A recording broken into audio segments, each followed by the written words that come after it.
Faith in action ایمان کی شاخوں کی صورت میں پڑھ رہے ہیں۔ پہلی شاخ ہم نے پہلے ہاف کے ساتھ پڑھی، کیا تھی؟ اللہ پر ایمان۔ اللہ اللہ اللہ بندہ مومن کی ڈکشنری میں وہی لفظ ہوتا ہے۔ آج ہم دوسری شاخ پڑھیں گے، اور وہ کیا ہے؟ رسولوں پر ایمان۔ حدیث بھی ہے اور قرآن کی آیت بھی ہے، 285 بقرہ۔ آمن الرسول بما انزل الیہ من ربہ والمؤمنون کل آمن باللہ وملائکتہ وکتبہ ورسلہ لا نفرق بین احد من رسلہ۔ رسول اس ہدایت پر ایمان لے آیا جو اس کے رب کی طرف سے اس پر نازل ہوئی، اور جو لوگ اس رسول کو ماننے والے ہیں انہوں نے بھی اس ہدایت کو دل سے تسلیم کر لیا۔ یہ سب اللہ اور اس کے فرشتوں اور اس کی کتابوں اور اس کے رسولوں کو مانتے ہیں، اور ان کا قول یہ ہے کہ ہم اللہ کے رسولوں کو ایک دوسرے سے الگ نہیں کرتے، یعنی کسی کو ماننا اور کسی کو نہیں ماننا۔ تو رسول کون ہوتے ہیں، اور آپ اور میں رسولوں پر ایمان کیسے لائیں گے؟ ہمارا ایمان ہونا چاہیے کہ رسول اللہ کے چنے ہوئے لوگ ہوتے ہیں، جن کو دیکھ کر اللہ یاد آ جائے، جو بندوں کو اپنے رب سے جوڑتے ہیں، اور نبوت بشریت کی معراج ہے۔ انبیاء کرام کے بارے میں سورۃ شورى کی آیت 51 میں آتا ہے وَمَا كَانَ لِبَشَرٍ أَن يُكَلِّمَهُ اللَّهُ إِلَّا وَحْيًا۔ کسی بشر کا یہ مقام نہیں کہ اللہ اسے روبرو بات کرے۔ اس کی بات یا تو وحی یعنی اشارے کے طور پر ہوتی ہے، یا پردے کے پیچھے سے، یا پھر وہ کوئی پیغامبر یعنی فرشتہ بھیجتا ہے جیسے جبرائیل علیہ السلام، اور وہ اس کے حکم سے وہ جو کچھ چاہتا ہے وہی کرتا ہے۔ وہ برتر اور حکیم ہے۔ کیا پتہ چلا کہ نبیوں کے پاس، رسولوں کے پاس وحی آتی ہے۔ سورۃ کہف کی آخری آیت 110 لے لیں، قُلْ إِنَّمَا أَنَا بَشَرٌ مِثْلُكُمْ يُوحَىٰ إِلَيَّ أَنَّمَا إِلَٰهُكُمْ إِلَٰهٌ وَاحِدٌ۔ اے محمد صلی اللہ علیہ وسلم کہہ دیجئے میں تو ایک انسان ہوں تم ہی جیسا، میری طرف وحی کی جاتی ہے کہ تمہارا معبود بس ایک ہی الہ ہے۔ اور پتہ کیا چلا کہ پروفٹس آر ہیومن، لیکن انسانوں میں ان کا مقام بہت اعلیٰ ہے۔ دو لفظ آپ سنتے ہیں، ایک ہوتا ہے رسول اور ایک ہوتا ہے نبی۔ دونوں کی خصوصیات کیا ہیں؟ نمبر 1، اللہ کے احکامات لوگوں تک پہنچاتے ہیں۔ نمبر 2، ان پر اور ان کی تعلیمات پر ایمان لانے کا حکم ہے۔ تیسری بات، اللہ کی مرضی سے بعض اوقات معجزات بھی ظاہر کرتے ہیں۔ اور چوتھی بات ہے کہ ہمارا فرض ہے کہ کسی رسول میں فرق نہ کریں، جیسے مسلمان حضرت موسیٰ کو بھی مانتے ہیں اور عیسیٰ کو بھی مانتے ہیں اور محمد رسول اللہ کو بھی مانتے ہیں۔ نصارہ موسیٰ کو بھی مانتے، عیسیٰ کو بھی مانتے علیہم السلام، بٹ محمد صلی اللہ علیہ وسلم کو اس طرح نبی نہیں مانتے۔ پیچھے چلے جائیے تو جیوز صرف حضرت موسیٰ کو مانتے، نہ عیسیٰ کو نہ مانتے، بلکہ ان کو تو ولد الزنا کہتے، اور اللہ کے نبی کو بھی نہیں مانتے۔ تو اس کرائیٹیرین پہ امت مسلمہ پوری اترتی ہے۔ 2-3 روایات لے لیجئے رسولوں پر ایمان کے بارے میں، پھر اس کو کلوز کریں گے۔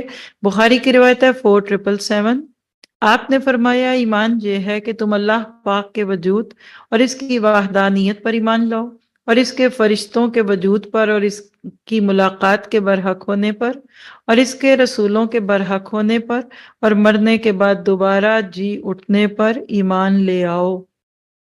بخاری اور مسلم کی روایت، آپ نے فرمایا کہ میں گواہی دیتا ہوں کہ اللہ تعالیٰ کے سوا کوئی عبادت کا مستحق نہیں، اور یہ کہ میں اللہ تعالیٰ کا رسول ہوں، اور جو شخص بھی ان دو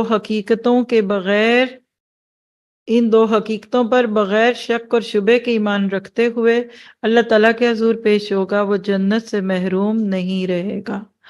تو خلاصہ آپ کے میرے عمل کا کام، اطاعت رسول کیجیے۔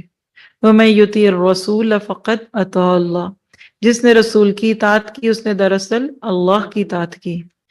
نبی کی اطاعت کیا ٹائم باؤنڈ ہے؟ رمضان میں، حج کے دوران، عمرے پہ؟ نہیں، غیر مشروط ہے، ہر حال میں، ہر وقت۔ رسول کی نافرمانی اللہ کی نافرمانی ہے، رسول کی مکمل اطاعت کرنی ہے۔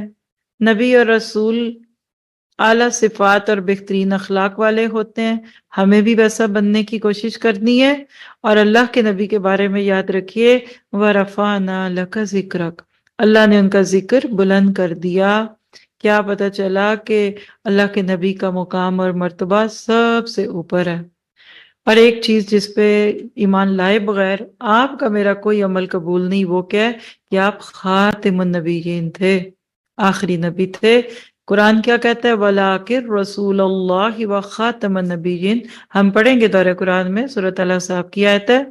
کیا پتہ چلا کہ رسول اللہ امام الانبیاء ہیں، تمام انبیاء، تمام بنی نوح کی طرف رسول بنا کر بھیجے گئے۔ آپ کی نبوت کا زمانہ ٹائم باؤنڈ نہیں، قیامت تک ہے، اور تمام جہان والوں کے لیے رحمت بنا کر بھیجے گئے۔ اللہ نے سورۃ بنی اسرائیل 79 میں فرمایا عَسَىٰ أَن يَبْعَثَكَ رَبُّكَ مَقَامًا مَحْمُودًا، بعید نہیں کہ تمہارا رب تمہیں مقام محمود پر فائز کر دے۔ اور اللہ کے نبی پر ایمان لانے میں ایک اور بات بڑی اہم ہے، اور وہ کیا کہ اللہ کے نبی قیامت کے دن شفاعت کریں گے، اس پہ ایمان رکھیے۔ جنت میں داخلے کے لیے اللہ کے نبی کی شفاعت ہوگی، جہنم سے نکالنے کے لیے کچھ لوگوں کی آپ شفاعت کریں گے، اور بعض مومنوں کے درجات کی بلندی کے لیے آپ سفارش کریں گے۔ آپ نے فرمایا میری شفاعت میری امت کے کبیرہ گناہ والوں کے لیے بھی ہوگی۔ خوش ہو جائیے، امید رکھیے کہ اللہ کے نبی صلی اللہ علیہ وسلم کی سفارش کا حق ادا ہوگا۔ یعنی بعض لوگ نبی صلی اللہ علیہ وسلم کی شفاعت اور سفارش کو نہیں مانتے۔ یہ ترمذی کی روایت تھی 2436، فرمایا میری شفاعت میری امت کے کبیرہ گناہ والوں کے لیے بھی ہوگی، کفر اور شرک کے مرتکب افراد کے لیے سفارش نہیں ہوگی، اگرچہ وہ خود کو مسلمان ہی سمجھیں۔ تو یہ تھی ایمان بالرسالت۔ آج جا کر ہم ان سارے کوڈ ورڈز کی روشنی میں سنیں گے، سیکھیں گے، سمجھیں گے کہ کیا میرا نبی صلی اللہ علیہ وسلم پر ایمان ٹھیک بھی ہے کہ نہیں۔ لیکن حقیقت ہے کہ ہم محسنوں کا حق نہیں دے سکتے، جو ہمارے لیے کڑتے ہیں، جلتے ہیں، دکھتے ہیں، ہم ان کا حق ادا نہیں کرتے۔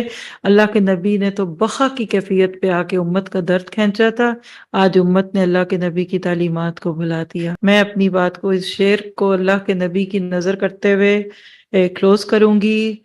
کسی غم گسار کی محنتوں کا یہ خوب میں نے سلا دیا،